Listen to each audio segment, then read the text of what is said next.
Ó Pai, em Tuas mãos eu entrego o meu espírito. Senhor, eu ponho em Vós minha esperança. Eu não fique envergonhado eternamente. Em Vossas mãos, Senhor, entrego o meu espírito, porque Vós me salvareis, ó Deus fiel. Tornei-me o opróbrio do inimigo, o desprezo e zombaria dos vizinhos, e objeto de pavor para os amigos. Fogem de mim os que me veem pela rua. Os corações me esqueceram como um morto, e tornei-me como um vaso espedaçado.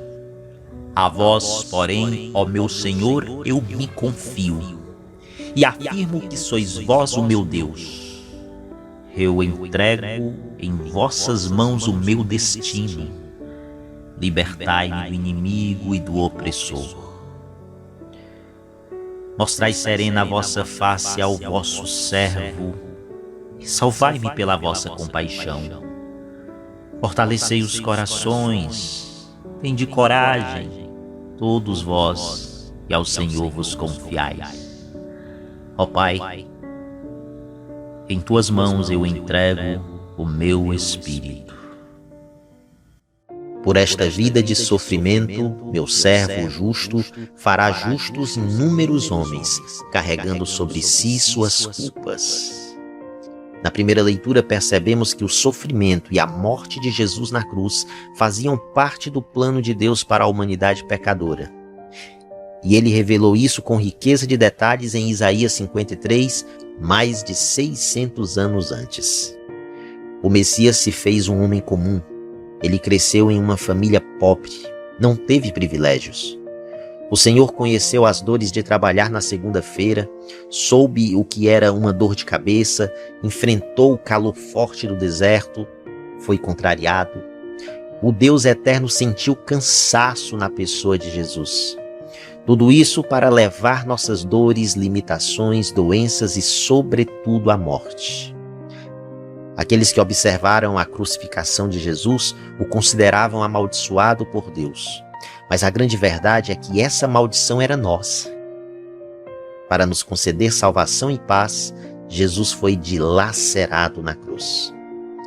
E ele fez isso quando nenhum de nós se interessava por Deus. Quando queríamos viver nossas vidas, seguir os nossos planos, quando o céu não nos atraía. Deus feriu o Senhor como cordeiro de redenção para nos dar a chance de salvação eterna. Durante o processo de crucificação, o Senhor Jesus muito pouco falou, mas nos poucos momentos que o fez, percebemos que ele orou por aqueles que o matavam. Não insultou, não amaldiçoou, não blasfemou. O silêncio de Jesus é também uma expressão do seu amor. Hoje, ao olhar para a igreja, ele se alegra. Temos um Deus feliz e satisfeito com aquilo que fez. Por esta vida de sofrimento, meu servo justo fará justos inúmeros homens, carregando sobre si suas culpas. Entregou o corpo à morte, sendo contado como um malfeitor. Ele, na verdade, resgatava o pecado de todos e intercedia em favor dos pecadores. Há um trono de graça e misericórdia esperando para aqueles que se voltam para Deus, sentindo necessidade de serem perdoados, amados e começarem um novo tempo de vida, andando na soberana vontade divina. Na segunda leitura, Paulo nos diz que Jesus se assemelhou conosco nas tentações e sofrimentos. Com efeito, temos um sumo sacerdote capaz de se compadecer de nossas fraquezas, pois ele mesmo foi provado em tudo como nós, com exceção do pecado. Com a encarnação, ele pôde experimentar a humanidade em toda a sua plenitude. Jesus conhece por experiência pessoal todos os nossos sofrimentos, lutas e fraquezas humanas. Por isso, ele é capaz de amar, perdoar e se compadecer de nós, se condoer dos ignorantes e dos que erram. Aproximemo-nos, então, com toda a confiança do trono da graça para conseguirmos misericórdia e alcançar a graça de um auxílio no momento oportuno. Aproximar-se é tomar iniciativa própria, não esperando que a decisão venha de outro, mas que seja nossa. Sem receio de ser reprovado, de ser repelido de sua presença, pois todos os que se aproximam com o coração sincero são recebidos e perdoados por ele. Há um trono de graça e misericórdia esperando para aqueles que se voltam para Deus, sentindo a necessidade de serem perdoados, amados e começarem um novo tempo de vida, andando na soberana vontade divina. Temos um grande sumo sacerdote que penetrou os céus. Temos alguém que conhece nossas fraquezas, limitações, lutas, sofrimentos e tentações, pois experimentou pessoalmente todas as fraquezas e sofrimentos humanos.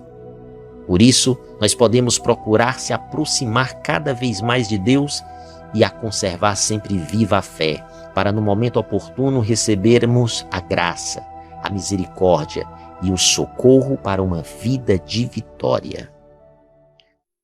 Deus, que é ofendido pelos nossos crimes, dispõe-se a sofrer as penas das nossas ofensas, para que, pagando Ele mesmo o preço da nossa iniquidade, possamos viver livres de toda dívida.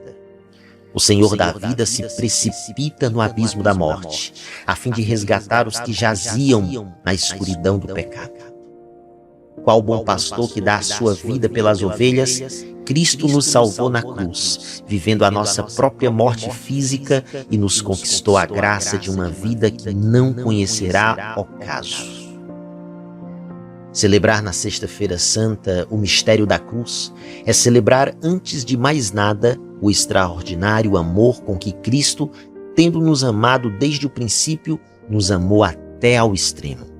É abismar-se na contemplação de um Deus a quem o amor tornou frágil.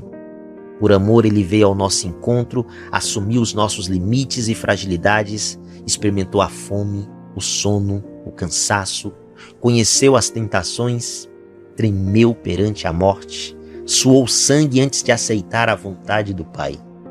E estendido no chão, esmagado contra a terra, atraiçoado, abandonado, incompreendido, continuou a amar. E desse amor resultou vida plena, que ele quis repartir conosco até os confins dos tempos. Deus, que é ofendido pelos nossos crimes, dispõe-se a sofrer as penas das nossas ofensas, para que, pagando Ele mesmo o preço da nossa iniquidade, possamos viver livres de toda dívida. O Senhor da vida se precipita no abismo da morte, a fim de resgatar os que jaziam na escuridão do pecado. Qual bom pastor que dá a sua vida pelas ovelhas, Cristo nos salvou na cruz, vivendo a nossa própria morte física e nos conquistou a graça de uma vida que não conhecerá ocaso. Consideremos os tormentos de Cristo. No corpo, pelos cravos e pelas chagas, transpassaram minhas mãos e meus pés. Desde a planta dos pés até o alto da cabeça, não há nele coisa sã. Na alma, Jesus sofreu o desprezo, a infâmia da cruz, posto entre dois ladrões, a falta de quem se compadecesse ou o consolasse, e sofreu e sofre pelo pouco fruto de sua paixão, desprezado por muitos ingratos. É claro, não estávamos lá. Não fomos nós que traímos Jesus como Judas, não fomos nós que o condenamos como Anás e Caifás, não fomos nós que lavamos as mãos como Pilatos, nem que o tratamos com indiferença e sarcasmo como Herodes. Não fomos nós que colocamos a cruz nas costas de Jesus e a ela o pregamos. Mas embora não tenhamos sido nós historicamente os responsáveis, os nossos pecados nos levam a nos colocar humildemente diante da cruz de Cristo e dizer: Senhor, sim, fomos nós. Fomos nós que de alguma forma vos causamos estas chagas. Sim, Jesus, foram os nossos pecados. Cristo carregou sobre si nossas dores, nossas chagas, nossas feridas, nossa miséria. Ele pôs sobre si o fardo dos nossos pecados. Que ingratidão a nossa não reconhecer isso, revelado pelas Escrituras. Podemos até não nos sentirmos culpados pela morte de Jesus, mas as Escrituras nos revelam que o somos. Se formos a um desses livros de autoajuda, iremos aprender que não precisamos acusar-nos. Ah, está tudo bem. Nada é pecado. Não se preocupe, nada de neurose. Não se neurotize. Mas não se trata de neurose. Trata-se de saber que ele morreu por nós, que ele se entregou por nós. É isso que nos diz a revelação. Creiamos, pois, no que Deus está dizendo. Batamos no peito e peçamos perdão, e então se abrirá a porta da salvação. Hoje vivenciamos o auge da revelação, na qual a morte triunfará da morte e uma vida humana que momentaneamente se apaga servirá para acender na alma de muitos aquela vida divina que não se pode extinguir. Nesta liturgia vemos abertos dois abismos extremos, um de boca para cima e outro de boca para baixo. Acima da cruz de Cristo, abre-se pelos méritos dele um abismo que leva à glória do céu todos aqueles que, crendo, se deixam purificar pelo sangue do Redentor.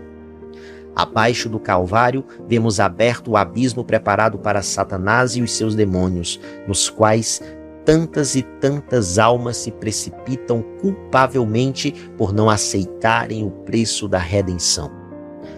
Não sejamos loucos, mas humildes e obedientes.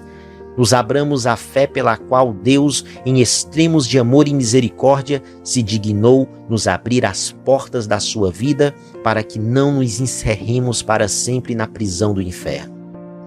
Ele morreu por nós, a fim de que os que vivem não vivam para si, mas para aquele que por eles morreu.